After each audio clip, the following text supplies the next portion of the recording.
Seorang polisi tiba di lokasi kecelakaan di mana rupanya 3 orang gadis telah melompat dari sebuah gedung yang sangat tinggi. Dia tiba-tiba memperhatikan bahwa seseorang masih bernafas sehingga dia mendekatinya dan bertanya, "Mengapa kalian melompat dari gedung?" Gadis itu menjawab dengan suara yang sangat lemah, "Kami ingin mencoba Laurier yang baru kami beli, dengan sayap." Ilmuwan menemukan mesin untuk menangkap pencuri. Lalu ilmuwan tersebut melakukan uji coba ke 3 negara, Kanada, Amerika, dan Indonesia dan hasilnya. Di Kanada dalam 30 menit mesin itu menangkap 10 pencuri, di Amerika dalam 15 menit mesin itu menangkap 5 pencuri. Di Indonesia dalam 3 menit mesin hilang dicuri. 2 pemburu sedang berburu di hutan, salah satu dari mereka tiba-tiba jatuh pingsan. Dia tampak tidak bernafas dan matanya terpejam. Melihat keadaan itu pemburu satunya bingung, dia tidak tahu harus berbuat apa. Kemudian dengan terengah-engah dia menelpon layanan darurat. "Temanku mati. Apa yang bisa saya lakukan?" "Tenang, saya dapat membantu. Pertama pastikan apakah dia sudah mati?" Setelah operator berkata begitu, kemudian terdengar suara tembakan. Setelah itu pemburu itu mengatakan, "Oke, sekarang apa?" Polisi sedang menginterogasi Soimah yang melakukan penganiayaan terhadap suaminya. "Benarkah Anda memukuli Pak Santoso suami Anda, pagi ini?" "Benar, Pak." "Apa yang ia katakan sampai Anda melakukannya?"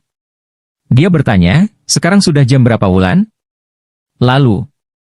"Apa yang salah dari pertanyaan tersebut sampai Anda harus memukulinya?" "Karena nama saya Soimah Pak, bukan Wulan."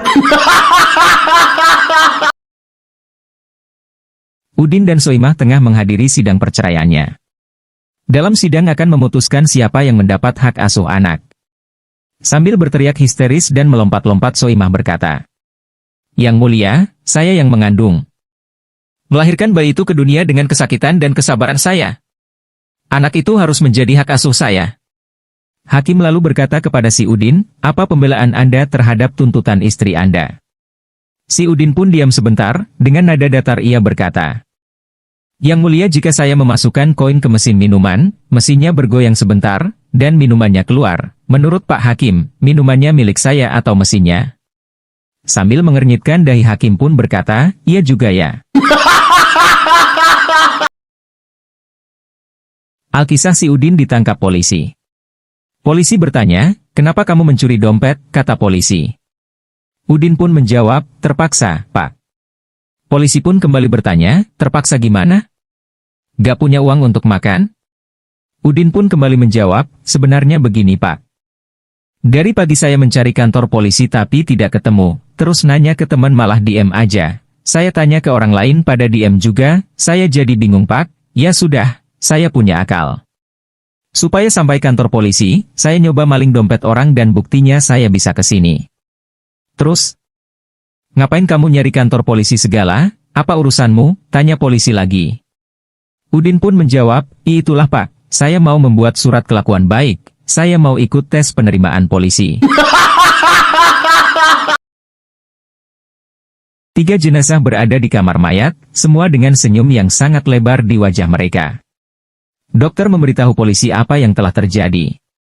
Jenazah pertama, pria Bandung, usia 60, meninggal karena gagal jantung saat bercinta dengan kekasihnya.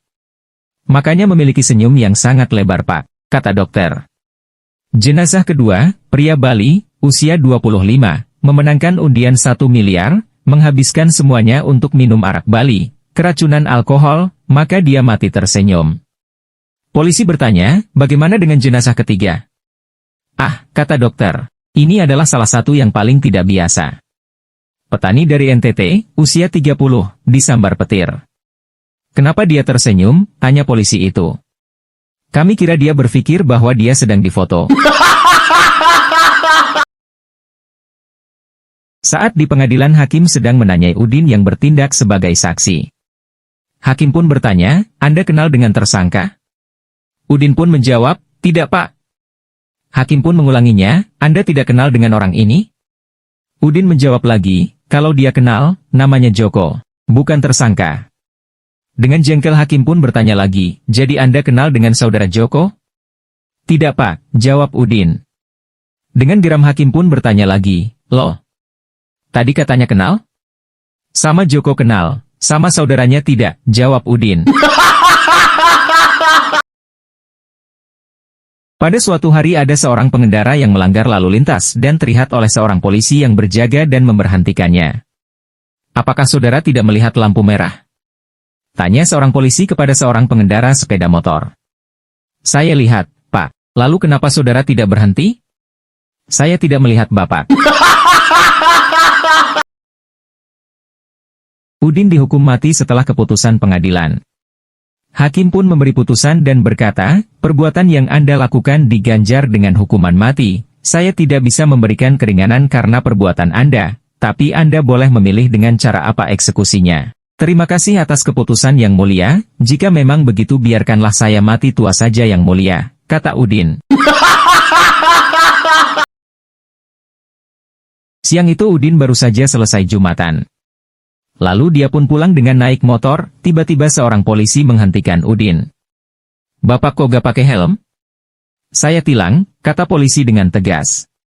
Kenapa saya harus pakai helm Pak? Kan sudah pakai peci, jawab Udin. Helm bisa melindungi kepala Anda kalau terjadi kecelakaan, jawab polisi tegas. Lah tapi Pak, helm kalau jatuh bisa pecah, peci kan enggak, jawab Udin. Udin, seorang tukang becak asal Madura yang dipergoki oleh polisi ketika melanggar rambu, becak dilarang masuk. Apa kamu tidak melihat gambar itu?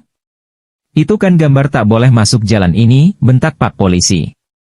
Oh, saya melihat Pak tapi itu kan gambar becak kosong tidak ada pengemudinya. Becak saya kan ada yang mengemudi, tidak kosong berarti boleh masuk, jawab Udin. Bodoh kamu, apa kamu tidak bisa baca? Di bawah gambar kan ada tulisan bahwa becak dilarang masuk, bentak Pak polisi lagi. Tidak Pak, saya tidak bisa baca, kalau saya bisa membaca maka saya jadi polisi seperti sampean, bukan tukang becak begini.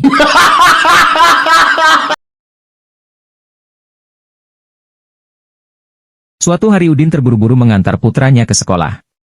Saking terburu-burunya, ia pun menerobos lampu merah.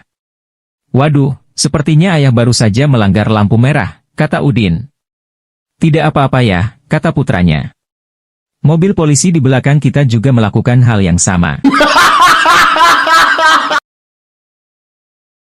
Polisi bertanya pada Udin, bagaimana kejadiannya kamu bisa menabrak orang dalam waktu kecelakaan mobil itu? Udin pun menjawab, pas saya ngendarain mobil, kecepatannya mencapai 95 km per jam. Pas sampai di pertigaan saya sadar kalau remnya blong. Di belokan kiri ada dua orang pria, dan di kanan ada pesta ulang tahun Manula. Kalau Bapak polisi jadi saya, Bapak pilih yang mana? Polisi pun menjawab, saya pilih ke kiri, korbannya bakalan lebih sedikit. Iya gitu juga sih Pak saya mikirnya. Kata Udin, polisi pun dengan heran bertanya lagi. Terus kenapa orang yang pada ulang tahun kena juga? Nah pas saya pilih nabrak dua orang yang di kiri, yang ketabrak cuman satu orang. Satu lagi lari ke arah pesta. Ya udah Pak saya kejar itu orang sampai ke pesta ultah. Pada suatu hari ada seorang suami yang menggugat cerai istrinya ke pengadilan daerah. Di pengadilan, dia diberikan beberapa pertanyaan. Apakah Anda benar-benar serius untuk menceraikan istri Anda? Serius Tuan Hakim. Mengapa? Karena ia diperkosa, Tuan Hakim. Hah, bukankah Anda harus membelanya? Bukan menceraikannya? Seharusnya Pak Hakim. Tapi, saya lihat dia sempat ganti posisi. Seorang petugas polisi di kota kecil menghentikan Udin yang kedapatan ngebut di jalan utama kota. Saudara saya tangkap. Kata polisi itu. Tapi Pak, saya bisa menjelaskan alasannya. Jangan banyak omong, bentak polisi itu. Saya akan menahan kamu sampai kepala polisi datang. Tapi, Pak, Anda harus dengar saya dulu. Sudah kubilang jangan banyak omong. Kamu akan segera saya masukkan ke dalam tahanan. Beberapa jam kemudian, polisi itu menengok kembali tahanan tersebut dan berkata, kamu sangat beruntung. Karena hari ini kepala polisi sedang menghadiri pernikahan putrinya. Hatinya pasti senang saat dia kembali ke sini nanti. Jangan harap, jawab Udin dari dalam tahanan. Saya adalah pengantin prianya. Suatu hari di persidangan, jadi biar saya luruskan, kata jaksa kepada terdakwa, Anda pulang kerja lebih awal dan menemukan istri Anda di tempat tidur dengan pria lain. Benar, kata terdakwa. Kemudian, lanjut jaksa, Anda mengeluarkan pistol dan menembak istri Anda, membunuhnya. Benar, kata terdakwa. Lalu pertanyaan saya kepada Anda adalah, mengapa Anda menembak istri Anda dan bukan kekasihnya? Tanya jaksa. Saya berpikir bahwa hal itu lebih mudah daripada menembak pria yang berbeda setiap hari. Suatu hari Udin ditangkap karena kedapatan nyolong HP. Kenapa kamu mencuri HP? Saya nggak mencuri HP, Pak. Loh, ini buktinya. Kata polisi menunjukkan HP yang dicuri. Saya cuma nyuri sarung HP, Pak. HP-nya ke bawah. Seorang tentara berlari ke seorang biarawati. Dengan terengah-engah dia bertanya, tolong, boleh saya bersembunyi di balik rok Anda? Saya akan jelaskan nanti. Biarawati itu setuju. Sesaat kemudian dua polisi militer berlari dan bertanya, Suster, apakah kamu melihat seorang tentara? Biarawati itu menjawab, dia pergi ke sana. Setelah anggota polisi militer itu pergi, tentara itu merangkak keluar dari bawah roknya dan berkata, saya tidak bisa cukup berterima kasih, Suster. Anda tahu, saya tidak ingin pergi tugaskan ke Suriah. Biarawati itu berkata, saya mengerti sepenuhnya. Prajurit itu menambahkan, saya harap saya tidak kasar, tetapi Anda memiliki sepasang kaki yang bagus. Biarawati itu menjawab, jika kamu melihat sedikit lebih tinggi, kamu akan melihat sepasang telur yang bagus. Aku juga tidak ingin pergi ke Suriah. Soimah pergi ke kantor polisi dan melaporkan bahwa dia telah diperkosa. Petugas yang ada di situ bertanya, kapan ini terjadi? Soimah menjawab, minggu lalu. Polisi kemudian bertanya, mengapa Anda menunggu sampai sekarang untuk melaporkannya? Nah, katanya, saya tidak tahu bahwa saya diperkosa, karena baru tahu tadi ketika belanja di minimarket, kasir bilang jika uang yang saya bawa ternyata palsu. Seorang jenderal di TNI AD memanggil 3 orang prajurit yang dianggap pahlawan setelah bertugas di Aceh untuk melawan pemberontak. Karena ini bukan benar-benar perang, saya tidak bisa memberi kalian medali. Tapi saya akan tetap memberi Anda hadiah. Yang harus kalian lakukan adalah menentukan 2 titik di tubuh kalian, dan saya akan memberikan 100.000 untuk tiap sentinya. Kita mulai dari kamu, Parto. Dari ujung kepala ke ujung kaki, Pak. Bagus, 180 cm, kamu mendapat 18 juta, lumayan untuk beli kerupuk, kalau kamu Joko. Dari ujung jari kiri ke ujung jari kanan, Pak. Bagus sekali, 185 cm, total 18,5 juta. Cukup buat beli cemilan. Sekarang kamu Udin. Dari siku ke jari kelingking, Pak. Aneh, tapi baiklah. Pada saat sang jenderal mulai mengukur, mana jari kelingkingmu Udin? Di Aceh, Pak.